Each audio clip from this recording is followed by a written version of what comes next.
Hello everybody, Hydra here, and welcome to another review. And this time, we'll be taking a look at the Bandai 1980-something Showa King Ghidorah. So, let's go over the detail. So the detail on this figure is, back then, like this was, I want to say, it says 84, but I believe this is the 89 release of it. Yeah, I believe this is like the 89 release. But even still, like, the mold or the sculpt for it is very nice. I mean, all things considering. Like the scales here, they look very nicely done.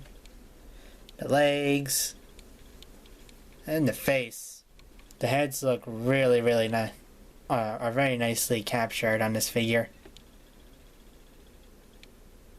Come on now, focus.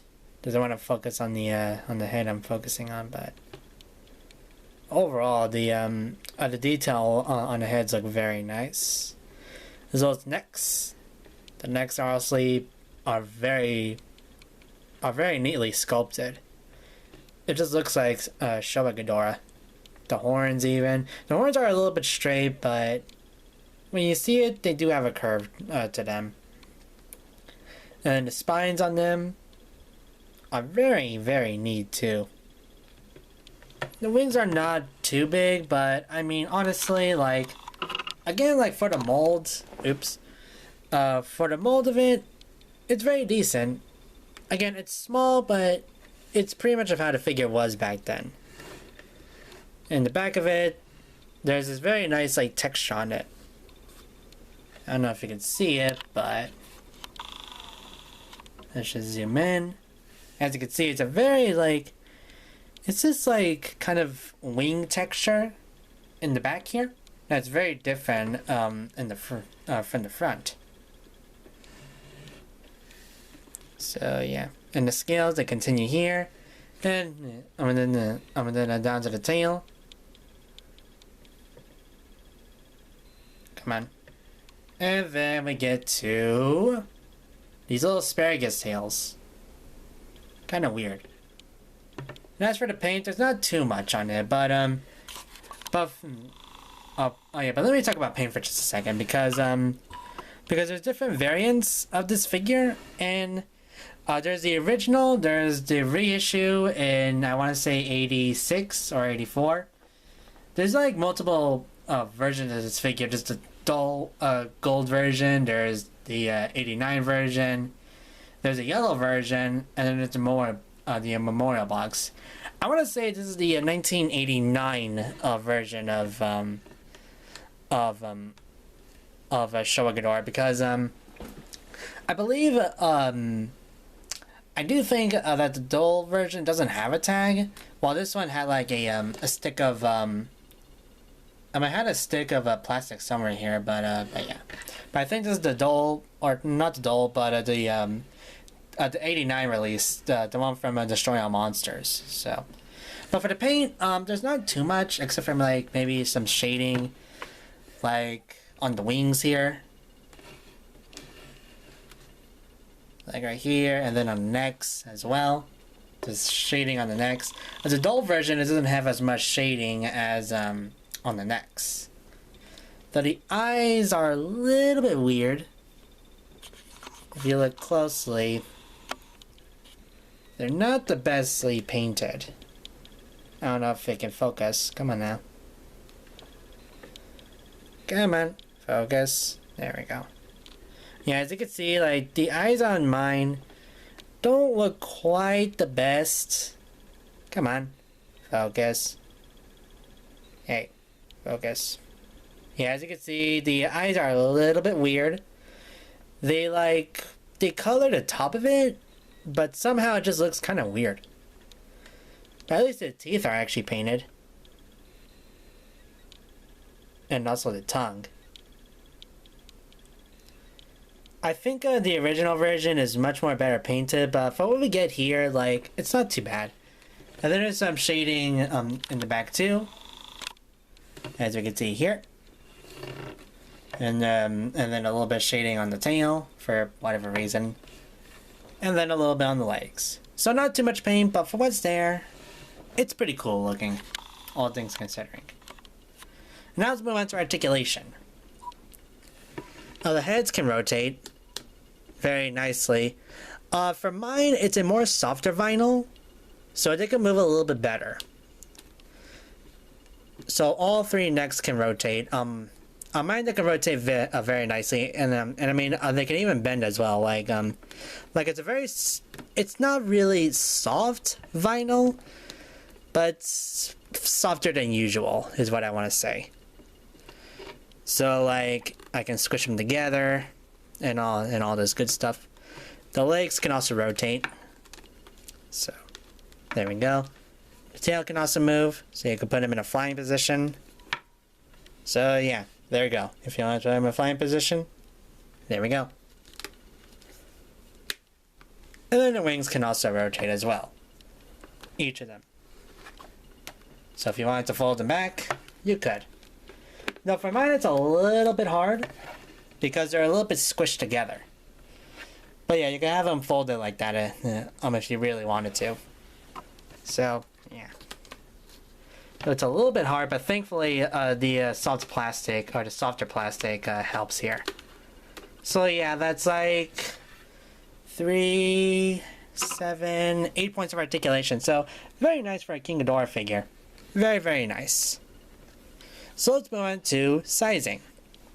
Now this is a much bigger figure, so your 6 inches are going to fit in pretty well. So let's bring out 68 Godzilla. Yeah, I have the Destroy All Monsters version for this one. 68 Godzilla, and then I guess 68 Ghidorah. And yeah, this fits really well because King Ghidorah, for most of the movies, like, he's hunched over. And yeah, so this is really size accurate because Godzilla is 50 meters while Ghidorah is like 100 when he's standing up. So yeah, I'll say it scales really well. And let's bring out Anguirus. Now this is very, very small, all things considering, but you know, you can make it work. You could definitely make it work because I think Anguirus was biting on his neck and he was about this big, so I don't know, like, I mean, you can make it work. And let's and then here is his buddy Gigan. And yeah, this is pretty accurate if you were standing up straight. And then look at what we have here. We have the battle of Godzilla versus Gigan. Probably one of my favorite movies of the Showa series. So there we go. Actually.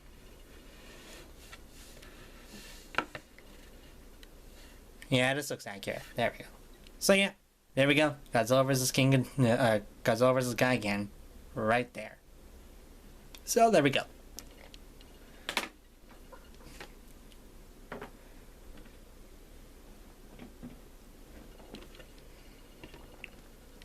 And finally, rarity. Showa Ghidorah, like any vinyl Showa Ghidorah, is very, very rare.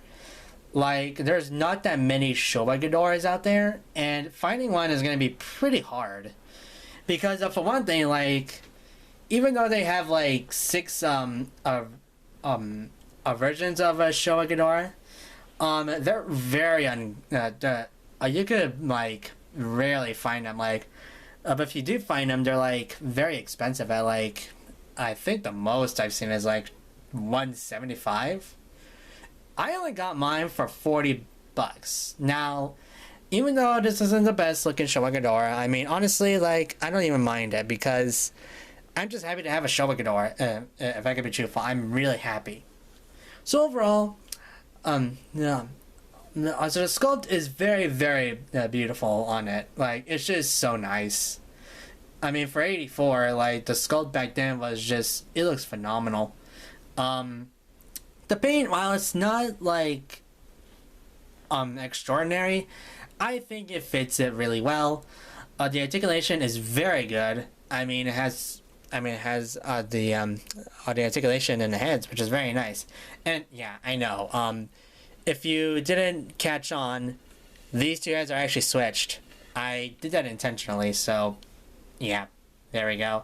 If you want to know why, then you don't know then because, well, it should be kind of obvious with how his head is looking. Yeah, let me just do that just so you can kind of figure out what I was trying to do there. But yeah. So the articulation is very nice. Deciding it, I'm just gonna go really well with your 6 inches. So there you go. And rarity, this guy is very rare. If you can find it for a very good price, do get him because he's very, very rare to come by. So overall, I'm gonna give this figure a 9 out of 10. A 9 mainly because of the lacking of the paint, and also I guess for like kind of being undecisive of which one this is. Though I'm highly sure this is the 89 figure. Because I mean, I think all the Showa Ghidorahs that I've like seen before, like they're harder vinyl, while this one is a softer vinyl. So I don't know. I think it is the 89 version. Could be dull, but I'm not entirely sure. So that's it for this review. So that's that's a 9 out of 10 for me, and I'll see you guys later. Take care. Bye bye.